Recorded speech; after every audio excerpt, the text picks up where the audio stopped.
Magazine.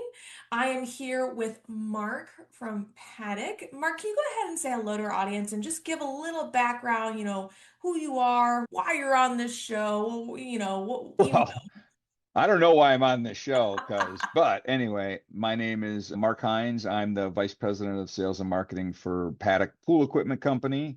We are a 100-plus-year-old manufacturer of commercial swimming pool equipment. I've been in this industry in different ways, shapes, and forms for almost 30 years, or maybe more than 30 years. Yeah, and it's cool to be here. We've got a kind of a new cool relationship with you guys, and I'm enjoying getting to chat with you every once in a while. For sure. I know. I feel like Mark and I have been talking a lot lately, and I love it. So, well, it was cool too as we were discussing this podcast episode and talking through what we wanted to discuss and your expertise. Came up with a great idea, and we ended up surveying the audience of Campus Rec magazine readers just to get their takes on what's going on in the aquatics industry because Mark wanted to lean his expertise into the real issues of today. And so we asked three different questions. We asked them, what do your aquatics facilities consist of? Are you planning a new aquatics facility or a renovation in the next 5 years? And then finally, what would you say are the 2 to 3 biggest issues you're currently facing in the realm of aquatics? So we actually got a lot of survey data really quickly. Mark was very impressed, and I was very impressed. Shout out to the Campus Yeah, Rec magazine shocking. readers. Yes, they are great. Love all of them. Love all of them. But really some curious stuff popped up and we were talking about the three kind of main issues that were arising were no surprise here, cost, rising Right. costs. Second one was maintenance challenges, issues that come along with longevity of facilities, keeping up with those. And then staffing, specifically with lifeguards, which I think all the aquatics listeners are going, yes, we feel this. So, Mark, in his wisdom, went and did some research, talked to some people he knows because he's the expert here and he knows other experts. And so, Mark, I'm going to kick it over to you. What kind of you found out off this survey prompting that led you into some research to educate our audience? Yeah, because it all falls back into the same thing and stuff that I talk about a lot, which is making sure you've got a good plan when either you're building or renovating a project or even just running a project. And I go back to my first days in the industry, which I got into it because my kids were like 6 and 3 and they were swimming. And I'm like, this is cool. And I went to work for a company called the Lifeguard Store, where we sold a lot of lifeguard suits, worked with a lot of lifeguard companies. I reached out to a good buddy of mine, Craig Sears at Sears Pool Management outside of Atlanta, and we had an email discussion about lifeguarding, which is a like an ongoing conversation for him and I. It seems like we have it all the time, but he he's done some studies on this and he put together some real cool information, and I had to write down exactly what he said, but it encapsulates the whole thing. And again, it goes back to what we talk about from a planning standpoint. And what he said was that today's youth know their value and understand the increased responsibility of lifeguarding over working in food service, for instance, or something like that. They expect to be paid a wage that is commensurate with the level of their job responsibility. And right now, there is an upside down paradigm in the way they're paid, especially in the aquatic space, and particularly in educational institutions. In addition, management must lead the way in setting expectations, nurturing positive workplace culture, and expanding programming to really make an aquatic complex thrive. It's not enough to build it and assume everything else will fall into place. It takes thoughtful and deliberate planning and execution, which again goes back to if you're when I talk about indoor air quality, right? I'm like, if you're building an indoor facility and indoor air quality is important to you as an owner, then you make it a non-negotiable part of the building process. And then I think the other part of staffing is if you're asking a lifeguard, if you're paying a lifeguard under a wage that he or she can get someplace else, and you're making them sit in a hot, humid swimming pool with poor air that affects their lungs, and they leave with their eyes red and itchy skin and they feel terrible, why are they going to come to work every day?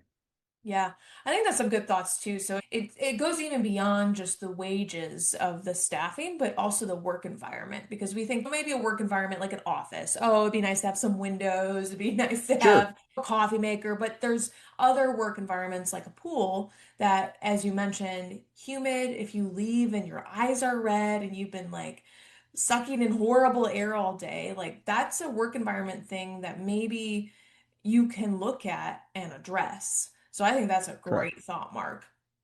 Yeah. Yeah. And then I think one of the other big issues they had were maintenance issues, right? And maintenance issues are inherent with anything that has mechanical systems. You're going to have issues, but pools are different. You're always worried about water quality. You're always worried about the temperature of the pool. You're always worried about the temperature of the building, right? If it's too cold, the older people don't want to swim. If it's too warm, then athletes don't want to swim. It's a real fine balance, but also with me, these things are always going to turn back into air quality issues, right? Because we push the paddock evacuator quite hard, but we do it because a lot of the mechanical issues inside of swimming pools, everything from corroded stainless steel products on your deck to premature breakdowns of HVAC systems and other mechanical systems, are due to poor indoor air quality and pulling trichloramines onto metal surfaces or through mechanical systems that destroy them from the inside out. And again, so I always go back to, if you plan from this stuff in the beginning and you have a really good plan for good quality indoor air, then not only we might help take care of that lifeguard issue because they don't mind sitting around, but also you'll take care of some of those mechanical issues and the regular maintenance that you end up having to do because you just didn't plan this project correctly from the beginning. So, indoor air quality, where can these aquatic directors who are listening start with that? Maybe they're like, well, Mark, I don't know, is my air fine? Are my lifeguards being affected? Are there maintenance issues with that? Where do they start with that? Because I think of me, like, I don't know. And they Right. might, where is maybe a good starting point? Here's the most basic starting point, right? So keep in mind that chlorine by itself doesn't really have a scent, right? So if you walk into a swimming pool and you smell chlorine, which most people walk in and go, oh, yeah, chlorines, that means everything's working, everything's clean. What you're smelling is off gassing of organics mixing with chlorine, right? So I'm not saying you're going to walk into a facility and not smell anything, but if you're overpowered by a chlorine smell, then you've got a poor indoor air quality issue, right? If you're on deck for an hour and your eyes are turning red and you're having some trouble breathing, you have an indoor air quality issue, right? If you've got faster than normal corrosion buildup on metal surfaces inside on your rails, ladder, starting platforms, on the grills for your HVAC return, you probably have an indoor air quality. I feel like Jeff Foxworthy. You probably have an indoor air quality problem. So those are cool things. You can also go to the Paddock page, and we have a survey out there. You go to look up Paddock Evacuator on our paddockpoolcommon.com, and we have a little survey you can take and fill out, and then we'll indicate whether you may or may not have an issue. Hmm. Yeah, so a lot of things that directors can look at and that maybe initially don't even cost money to just keep tabs on or to ask the lifeguarding staff, hey, how you feeling after sitting in here for an hour? Or what am I walking in and smelling? I did not know that about chlorine. So now that's Yeah. making me think about the pools that I visit. And I'm going, this is not probably good. Yeah, there's some cool studies out there that show that. So it is pretty interesting. And now there's actually some tools that have just come out and are still coming out that can actually measure trichloramines in the air. So the problem we've always had in the past, and we've been doing this for over 15 years with the Paddock Evacuator, is there wasn't really a way to measure specifically trichloramines. You could take a VOC sensor and measure a heavy dose of someone walking by with a heavy dose of perfume would set that thing off too. And it wouldn't necessarily mean, but now there are some specific testing modules for trichloramines specifically. So we're going to be to a place this year where even us, I'll be able to send people out and we can set a sensor in your facility for a little while, measure it, come up with a baseline, and then figure out how to clean that air up or tell you, hey, you know what? You don't really have a problem, you know? Oh, oh, that's awesome. That'd be great because I know Campus Rec is really data driven and data heavy in terms of being able to get funding for things or proving to their admin, hey, we need this. So I think that would be Right. awesome to be able to have an actual number to say, oh, we got to take care of this, or hey, we're doing really good. Yeah. And I don't know how many campus rec facilities, but if they're doing any sort of learn to swim programs with younger folks in the area, that stuff is terrible for children who are still developing. It can really bring on an onset of COPD and asthma that that now people will face in their as they get older that stays with them forever. So I just think anything we can do to try and clean that up ahead of time is going to be helpful. But Yeah, for sure. You said you're hoping to see that roll out this year, correct? Ability. yeah, So I it's guess out there. Yeah, it's out there. I haven't, we just haven't started using anything to get some data behind it. But yeah, that's on the list. that's very exciting. That'll be very helpful. Especially because we had 35% of the people in the survey say that they're planning on renovating or building aquatics. So it's not going anywhere. If anything, it's No, growing and expanding. And gosh, I know swimming and exercise and swimming is incredible for the body. And just, I don't see that going anywhere, but it'd be great to have a good environment in those places for sure. if you think about the number of high school swimmers, I mean, even not even high school swimmers, right? Just that there were rec swimmers growing up and then maybe became high school swimmers, but they're not going to go on and swim competitively in college.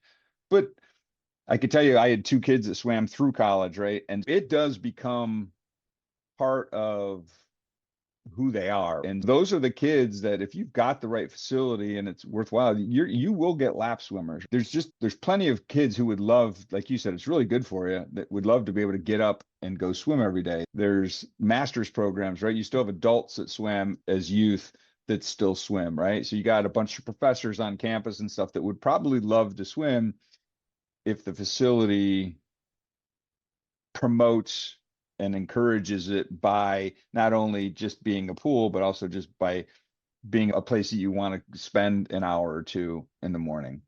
Yeah, especially the newer generation is health and wellness focused and conscious that I think even just that air quality, whether it's like a subconscious thing or not, I think you can tell and you can tell the difference. I know there's certain pools, indoor pools that I go to that I don't feel amazing after, and that's probably because of the air quality. And there's Correct. other ones where it's wow, it's almost refreshing instead.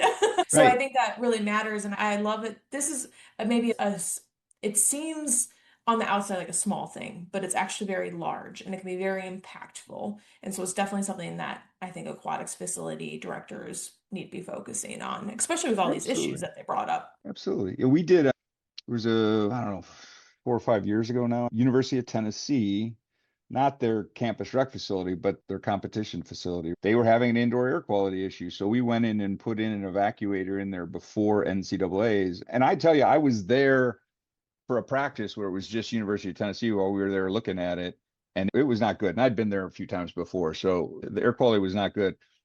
In the middle of NCAA's with 1,000 people on deck and the stands full of people, it was like swimming outdoors. The air quality was incredible, right? But we had to pull 7,000 CFM out of that facility of just consider it of bad air. We were pulling out of that facility and taking it out of the building to make sure that the only air that was getting recirculated around was good, fresh, clean air. Wow. Yeah, things you don't think about until it's a problem.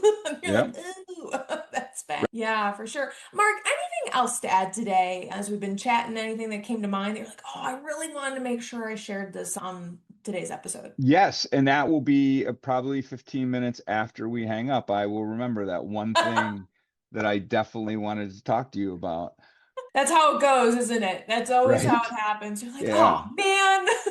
No, I think just going back to the basics, because you did say that you said there's what, 35% are planning on Yeah, a new facility or renovating one, right? motivation. So whether it's indoors or outdoors, it doesn't really matter, right? But the thing I can't stress enough to owners, right? To the campus rec people themselves who have these ideas or putting this together, figure out what you want and make sure that is what of those things are non-negotiable, right? I use indoor air quality as a good example because it makes a lot of sense to do it, but it doesn't have to be indoor air quality. It could be regenerative media filtration. It could be I definitely want to slide. Whatever those things are that just you can't live without, make sure they're non-negotiable and that everybody on your team knows it from the beginning. We'll use indoor air quality, but if that is your thing, then when you hire an architect, when you hire an aquatic designer, you have to let them know from the beginning that this is my non-negotiable. These are the things that I absolutely must have there. You cannot take them out. The budget has to fit around these, right? And then I think we talked about this before, but I think also consider, even though a lot of times this is public money and things have to go to bid, but a lot of times you'll find you can get an architect, an aquatic designer, your mechanical engineer, a pool builder, all on one team from the beginning, and you have a budget, it's a really good way to make sure it comes in budget because everybody's working on that same thing from the beginning. What happens when things go out to bid sometimes is everyone else has their own idea, budgets start to swell. You think they'll go down, but a lot of times they start to swell a little bit. I just make sure that there's a lot of communication and that you are hold to what's really important to you when you're planning a new facility or renovating it. Great advice, Mark. I think that's awesome. Yes, get everyone on the same page from the get-go, and that should help the budget, Exactly. which maybe it could go to paying your lifeguards more. There you go. Yeah. I don't know. And then go back to what Craig said is don't build this brand new facility and then underpay the people who are going to be most important in staffing it because it's here's another funny example, right? I think it was University of South Carolina. I was visiting them many years ago, and they had these brand new brand new thermal covers outside. And I'm like, those are brand new thermal covers. They look like they never get used. And the aquatics director said, no, they never do get used because they were a donation from someone at the school and they fall under the energy. But because the facilities budget and my staffing budget are two different places, the rec won't allow me to have two people come in an hour early and stay an hour late to put on and remove those covers. So they never got used. The Wow. savings for loss of water, loss of heat, loss of chemicals, which would be huge for the university, wasn't being used because the right hand wasn't talking to the left hand and they couldn't get 4 more hours a day for a couple employees to actually utilize that cost savings opportunity. Yeah, yeah, and there's a lot of bureaucracy in trying to figure out that. So I can't, a big applause to the aquatic directors out there for figuring that out. But yes, it's a hard one, it is. And Yeah, so just figuring out what can you do in order to help these issues and these challenges that aquatics directors are having. But right. yeah, I think that's a great point, Mark. Like sometimes the hands don't talk to each other. Exactly. Yes, Yeah. yeah, for sure. Yeah. That's all I got. Yeah, you're like, I'm done. It was a good last nugget. I appreciate that. Thank you, as always, for just sharing your insight and your expertise. And I think just pulling to the forefront some issues that maybe aren't top of mind for people that could make a huge impact and a much bigger difference in not only the professionals' lives that are listening to this, but the students' lives on who they serve. Yeah, Mark, absolutely. appreciate you as Hey, and always. we give out lots of free advice. So if people have questions and they want ideas, I'm easy to find. Find Mark. He will help.